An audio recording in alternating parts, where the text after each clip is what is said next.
The evening air still carried the faint hum of the city, the soft thrum of traffic in the distance, the murmur of laughter spilling from late-night cafes, and the whisper of wind rolling between buildings. Maya adjusted the strap of her small crossbody bag as she turned onto Brookdale Street, a quieter stretch that cut between an art gallery and a row of shuttered boutiques.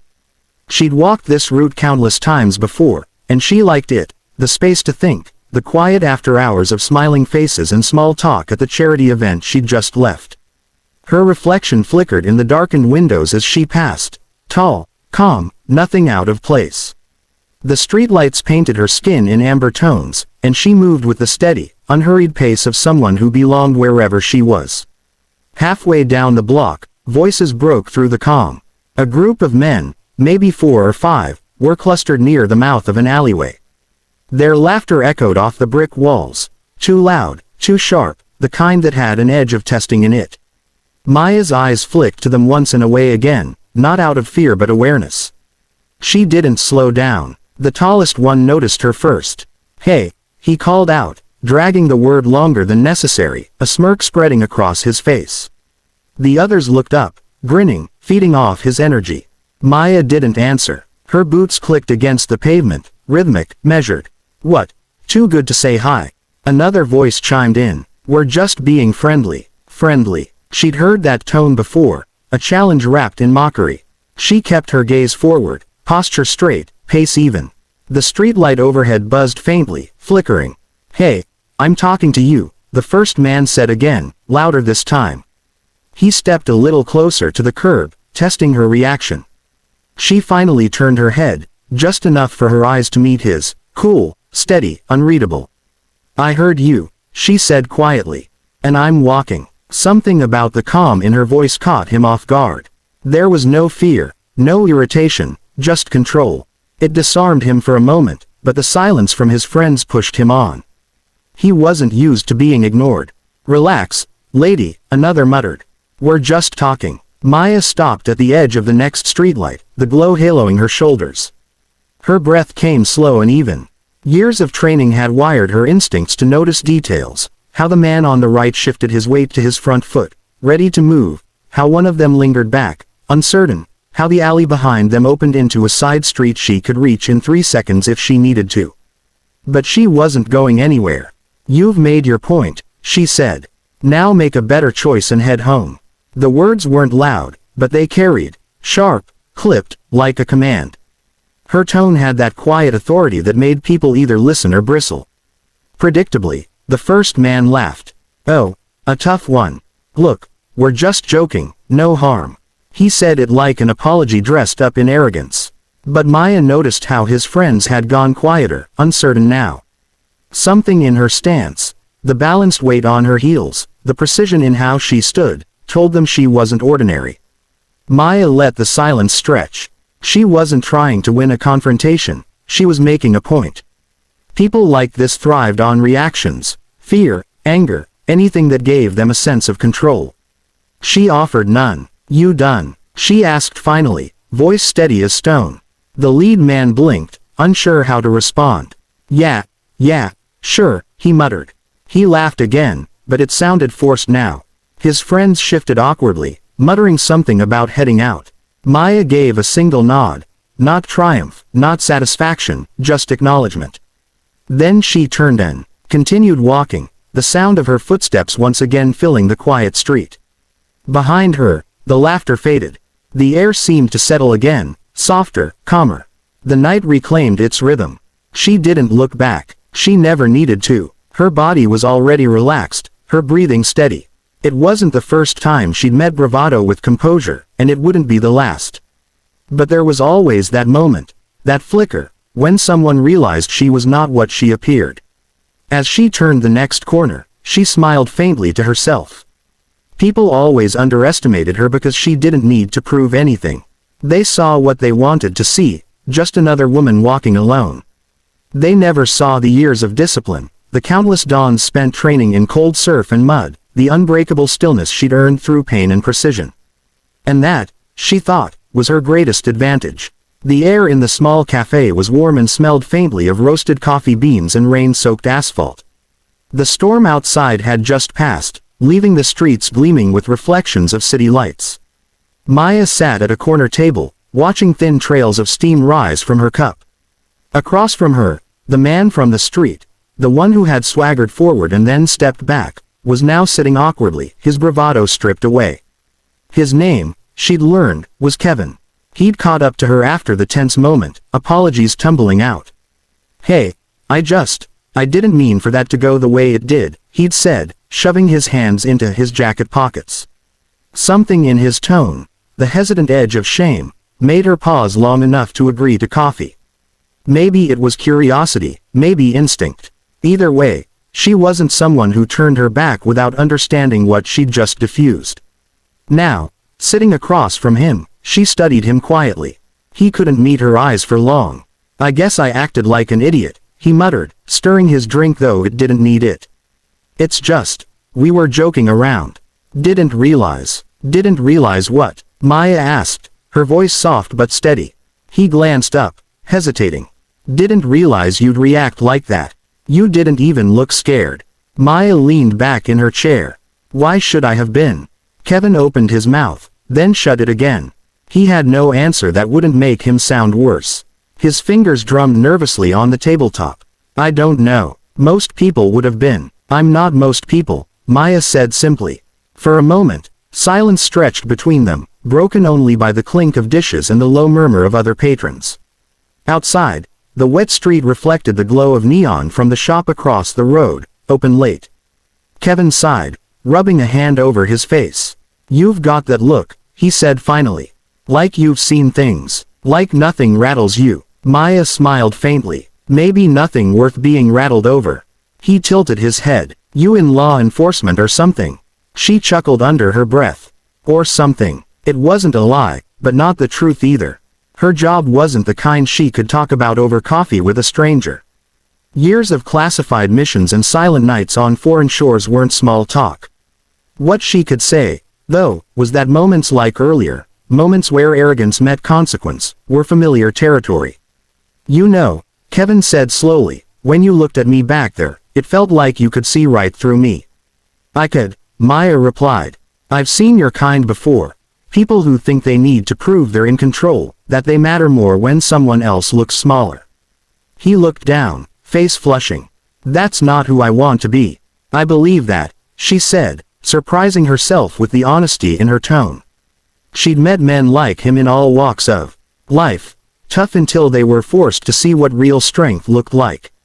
Most didn't get the chance to face it quietly afterward.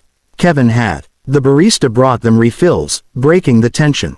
Maya wrapped her hands around her cup, savoring the warmth. "You handled that situation differently than I expected," Kevin admitted. "You didn't yell, didn't threaten. You just looked calm. That's what threw me." "Control isn't loud," she said. "It's knowing exactly when not to move." Kevin nodded slowly, letting the words settle. "You're not just some regular person, are you?" Maya smiled but didn't answer. Her eyes drifted to the window. The rain had stopped completely, the street glistening like glass. In the reflection, she could see both of them, his uneasy posture, her relaxed one. Opposites, yet somehow sharing the same table. After a while, Kevin spoke again, quieter. "Can I ask something?" "Go ahead. When you said I should make a better choice, did you mean just that night, or, in general?" She looked at him, really looked. His eyes were tired now, humbled. There was no mockery left, just something almost like regret. "In general," she said. "You'd be surprised how much power there is in small choices, like whether you speak to someone with respect or with ego. One changes nothing, the other can change you."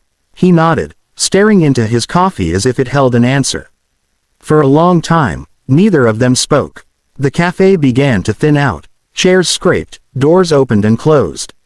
The clock on the wall ticked softly toward midnight. When Maya finally stood, Kevin rose too. "Hey," he said, voice hesitant, "thanks for, I don't know, letting me sit here. You didn't have to." "I know," she said. She slid a few bills onto the table, then pulled her jacket tight. "But everyone deserves one quiet chance to think about who they're going to be when the noise stops." Kevin watched her walk toward the door, raincoat glinting in the neon light. Something in him shifted, subtle but real, the kind of change that starts slow but stays. Outside, the city had gone still again. Maya stepped into the night, the cool air washing over her face. Somewhere behind her, the cafe door closed softly. She didn't look back. There was no need. She knew the message had landed. And in her world, sometimes that was all the victory she needed. Morning came quietly, the city still damp from the night's rain. The streets glimmered under a pale sunrise, and Maya walked with her hands tucked into her jacket pockets, the cool air brushing against her face. It had been a long night, longer than she had expected when she'd taken that shortcut down Brookdale Street, but something about it had left her strangely at peace. She turned toward the waterfront, where the boardwalk stretched along the river. The air smelled of coffee and brine, and gulls wheeled overhead, their cries echoing softly. Few people were out at that hour. An elderly couple jogging, a street sweeper, and a man feeding birds from a paper bag. It was quiet, just how she liked it. She leaned on the railing, watching sunlight ripple over the water. Reflections moved like molten gold, scattered by the passing current. Her reflection blurred with it, the faint lines at the corners of her eyes, the calm steadiness that came from years of focus and discipline. She didn't often think about who she was outside the uniform, but sometimes, moments like this reminded her how rare it was to just be Maya, no rank, no title, no code name. Her phone buzzed once in her pocket. A text from Kevin. "Thanks again. I've been thinking a lot about what you said. I needed that wake-up call." She stared at the message for a long second before typing back. "Good. Make it count." Then she slipped the phone away. The interaction was behind her now, but the lesson, for him, for her, lingered. People always assumed strength was about muscle, aggression, or intimidation. They never understood that real power was quiet. It was the ability to stay still when everything in you wanted to react. Maya walked toward a small cafe at the edge of the pier. The same one she'd visited months ago after returning from a deployment, a place where no one knew her, where she could sit among strangers and remember what the world looked like outside classified walls. The barista recognized her faintly, smiling as she ordered her usual. "Haven't seen you in a while," he said, sliding the cup across the counter. "Been busy," she replied. "Back now for good." She hesitated. "Maybe for a while." He nodded. No further questions. That was another thing she liked about the place, people didn't cry. Taking her coffee, she found a table by the window overlooking the water. Outside, the first boats of the day began to drift out, leaving small wakes behind them.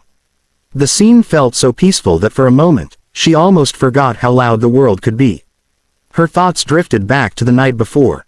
The way Kevin's tone had changed when he realized she wasn't afraid.